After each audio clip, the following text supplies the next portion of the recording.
Hello everyone, welcome back to a new video. Today I want to use the square rough and tough mold, and I can tell you, and I think I already told you, this belongs to one of my very favorite molds. The same like the deep rough and tough mold, which has more the geoded shape. And I'm really glad that I could convince molds and shapes to use as an example their slate mold and make a deeper mold from this. And then they also created the square rough and tough. So I'm very, very happy about it.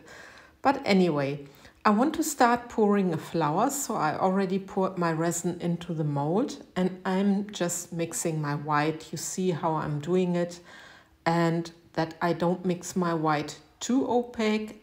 I just make sure that you can still see the little popsicle stick. So I'm really sometimes going step by step until I think I have the right consistency. And then I can start with my resin inks, and I'm using here the resin inks from Stefanie or from Etta Art. And I start with the Amaranth, and I like this very dark pink tone very much. I already used it many times in pours. And I'm also using the Manila green, and this is also very beautiful green. As far as I know, it's the favorite color of Sandra Rettich. I think she loves this green tone. And I'm just dropping this on top of my Amaranth. And then I'm just taking my little cup and I'm pouring just a spiral. And I'm only pouring the spiral very gently, very narrow. I don't want to fill the whole mold because there should come a back layer. So I'm doing the same with my second coaster. And I'm quite curious how it's gonna blend with those two colors. Now I'm just pouring another ring because I also want that I see a little bit white of my flower petals, and that's basically it. And then I'm taking my dotting tool and I can just create my petals, just smoothing out a little bit my center, and then I'm drawing my petals. And like a lot of times I'm going from outside in, and I'm making or creating 8 petals in my coasters.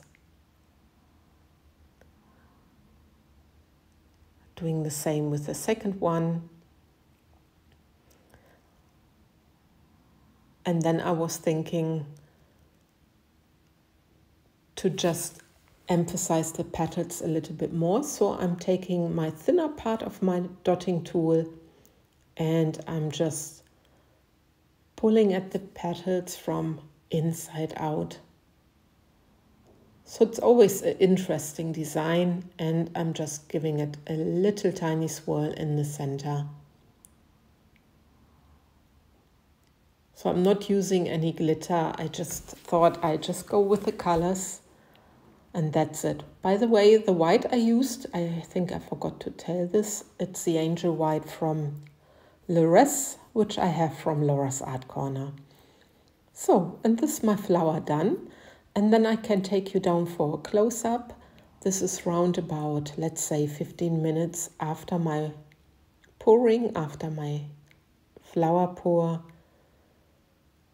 And so far I'm happy, but the resin is always, moving still a little bit. So you never know what you're gonna get, especially with the flowers.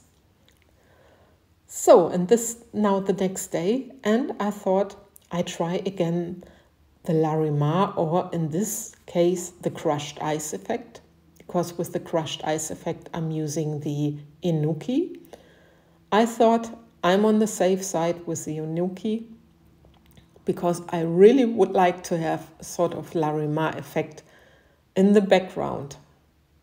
And I struggled the last time with it, but still the coasters looked really fantastic, and I was surprised even though it was very white in the background, that you could still see the petals of the flowers, the white petals.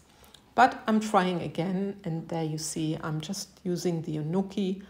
I'm putting Inuki into my cup. You see I'm not counting drops. I'm never doing this when I do the crushed ice effect. That's how I discovered the crushed ice effect for myself. And well, together actually with Sandra Rettich and with Marion Richter.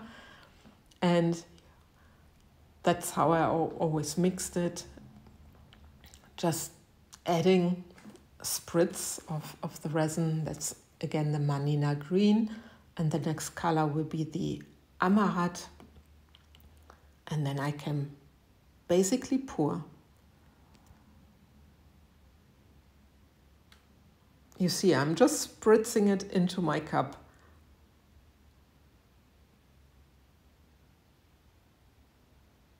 I'm really never into measurements, and I know with some pours you have to measure, you need to have the correct recipe, but basically I just like to pour how I feel like. So, and now I'm placing my white, like I would do.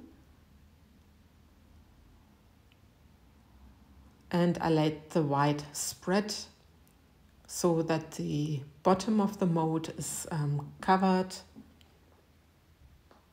I'm just helping it a little bit with my popsicle stick. And I think I used maybe 4 millimeters of the mold for my flower, maybe 5 millimeters. So there was still space of 7 to 8 millimeter. And now I'm just pouring on top my Manila green.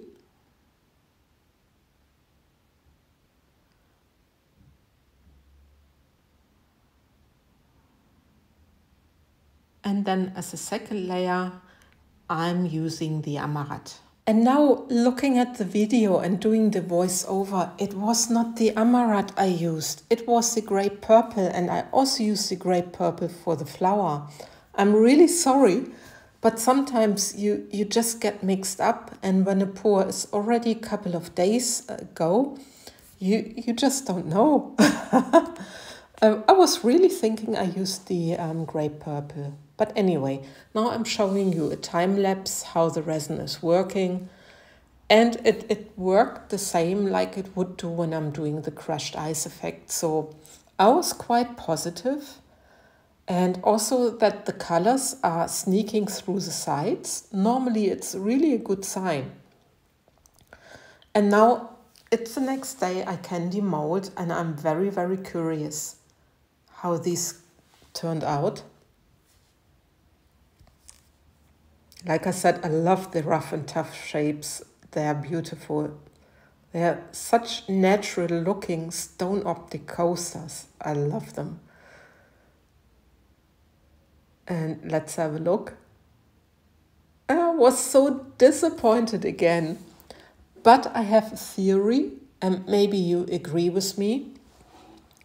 Well, I love the flower, and I love the effect with the white. It really looks like it's lying on a white stone, but I don't have the Larimar or the crushed ice effect. But I have the theory that the resin is not moving on the resin layer underneath. And one of my subscribers, she also has the same theory, so I wonder if you ever tried it, if one of you tried it. And yeah, just let me know what you think. But nevertheless, look how beautiful it's looking still. And you can see the flower petals, and I'm still very happy with the pour. And actually it really looks like ice underneath. So anyway, with this I love and leave you, and I thank you for watching. Take care, guys. See you for my next video. Bye bye.